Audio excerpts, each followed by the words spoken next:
आज योग सूत्र में विभूति पाद का तीसरा सूत्र है, जहां पर महर्षि पतंजलि समाधि की बात कर रहे हैं। तदेवार्थ मात्र निर्भासम स्वरूप शून्यमिव समाधि। समाधि का अर्थ है कि जहां पर बुद्धि पूरी तरह से सम हो जाए। बुद्धि का काम है भेद करना, अच्छा बुरा, लाभ हानि, काला गोरा, मोटा पतला, मेरा तेरा, है ना, स्त्री पुरुष, दिन रात, गर्मी सर्दी, भूख प्यास, ये सारे जितने भी हमारे अंदर द्वंद्व हैं, तुलनाएं हैं, कंपैरिजन है, ये सब बुद्धि से आते हैं। और पूरा जीवन हम कंपेयर ही करते रहते हैं। एक बहुत ही आंख खुलते ही सुबह से ही हम शुरू हो जाते हैं और रात सोने तक ये बुद्धि लगातार बस तुलना करती रहती है, भेद करती रहती है, अलग करती रहती है, चीजों को तोड़ती रहती है, अपने हिसाब से जोड़ती रहती है। बुद्धि का यही काम है कि वो विषम है, वो भेदों में बट गई है, अलग अलग देख रही है, सब कुछ अलग अलग देखती है, एक जैसा बुद्धि नहीं देखती। इसे कहते हैं जगत वाली बुद्धि। समाधि धी का मतलब होता है बुद्धि, और सम का मतलब होता है एकदम कोई भेद ना रहे, कोई तुलना ना रहे। बुद्धि की एक ऐसी अवस्था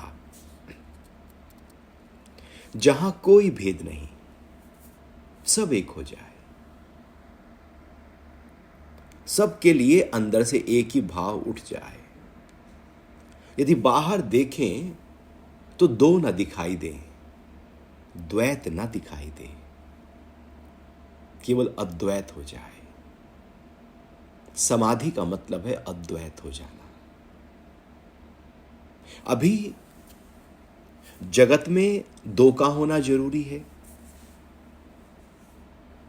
जब हम जगत का व्यवहार करते हैं, व्यापार करते हैं, तो वहां तुलना भी चाहिए। क्या अच्छा है, क्या अच्छा नहीं है, क्या प्रॉफिट है, क्या प्रॉफिट नहीं है, कौन मेरा है, कौन मेरा नहीं है, किसके साथ बैठना है, बात करनी है, कितना समय किसको देना है, क्या करना है, क्या नहीं करना, ये सब जगत में चाहिए ही चाहिए।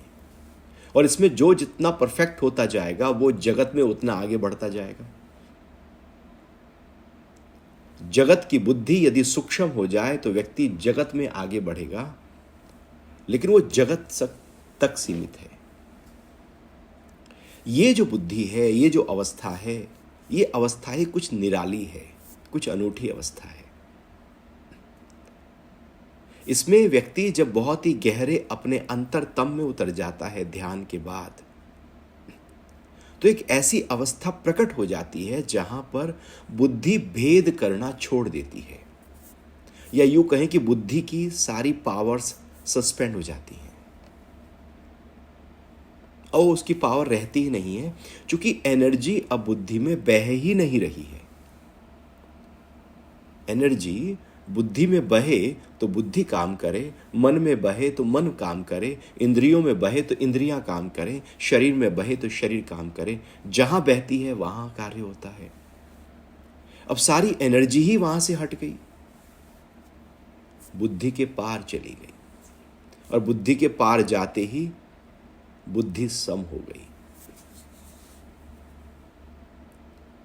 तो बुद्धि जैसे ही सम होती है, अब खुली आंखों से हम कहें कि हमारी बुद्धि सम है, तो हमारे शब्द हो सकते हैं, मैं तो सब में एक देखता हूं। शब्द हो सकते हैं, अवस्था नहीं। उस अवस्था को कैसे पाएं?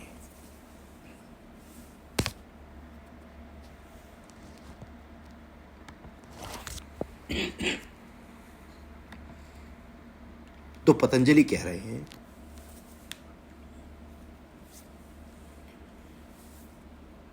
कि ध्यान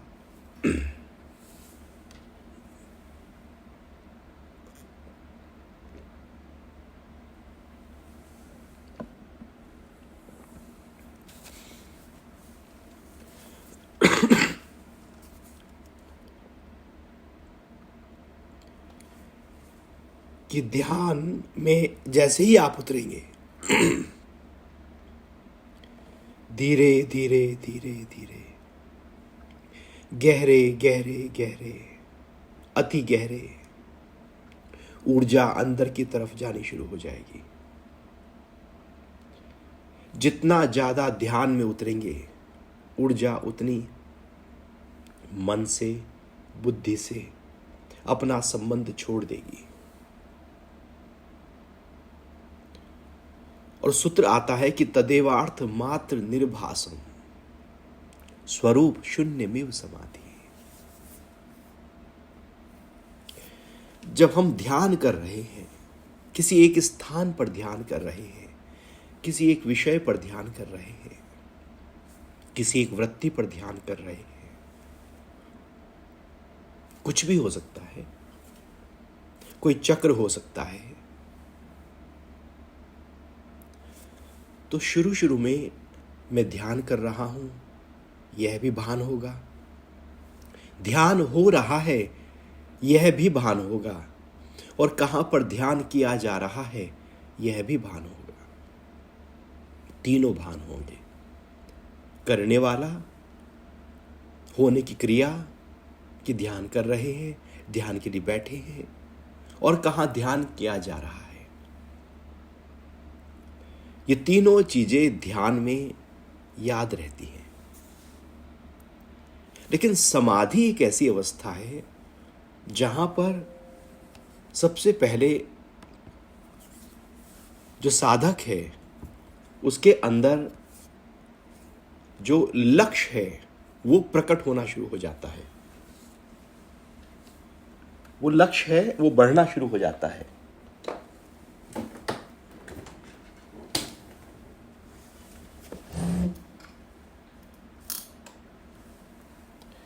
या यूं कहें कि लक्ष्य की तरफ एकाग्रता बढ़ जाती है। तदेवार्थ मात्र निर्भासम, केवल जो अर्थ है, केवल जो लक्ष्य है, बस वो दिखाई देना शुरू हो जाता है। लक्ष्य क्या है? यदि मान लो हम चक्र पर ध्यान कर रहे हैं, तो वह चक्र ही दिखाई देना शुरू होगा। बाकी सब चीजें धीरे धीरे धीरे धीरे लुप्त होती चली जाएंगी। लुप्त हो जाएगा कि मैं बैठा हूं। अपना जो स्वरूप है वो शून्य होना शुरू हो जाएगा। अपने स्वरूप का जो आभास है कि मैं हूं, ये मेरा नाम है, ये मेरा पद है, ये मेरी प्रतिष्ठा है, वो सब खो जाएगी। दिन हो है या रात है, खो जाएगी। सब कुछ धीरे धीरे खोता चला जाएगा। सबसे पहले अपना स्वरूप धीरे धीरे धीरे धीरे शांत होता चला जाता है। स्वरूप रहता है, मैं हूं, ये भान रहता है, लेकिन ये याद नहीं रहता, ये कहीं लुप्त हो जाता है। होता है, अभी पूरी तरह से खत्म नहीं हुआ, लेकिन फिर भी हमें याद नहीं रहता। जैसे गहरी नींद में हमें ध्यान नहीं रहता कि मैं स्त्री हूं या पुरुष, ये दिन है या रात, हमें कुछ ध्यान नहीं है। बस ध्यान है कि कुछ है। एक्चुअली समाधि में अपना भी ध्यान नहीं और लक्ष्य का भी ध्यान नहीं। लेकिन नहीं, नींद में अपना भी ध्यान नहीं और लक्ष्य का भी ध्यान नहीं, लेकिन समाधि में अपना ध्यान नहीं लेकिन लक्ष्य का ध्यान है। इतनी गहरी एनर्जी सूक्ष्म स्तर पर उतरने लगती है धीरे धीरे धीरे धीरे कि अपना भान खो जाता है कि मैं हूं, और यह भी खो जाता है कि यह ध्यान हो रहा है। होने की क्रिया भी खो जाती है। केवल लक्ष्य, जैसे अर्जुन की आंख का उदाहरण आता है कि अर्जुन केवल पक्ष की आंख देख रहा है, उसे अपनी भी सुध बुध खो गई, तीर भी खो गया, आंख ही रह गई। जब केवल लक्ष्य दिखाई देने लगे ध्यान की अवस्था में, तो समझना चाहिए कि हम समाधि में उतर रहे हैं। यदि बीच बीच में अपना ध्यान आता रहे कि मैं भी हूं, ये समय हुआ होगा, कुछ भी ख्याल अपना आ जाए, तो वह समाधि नहीं ध्यान होगा।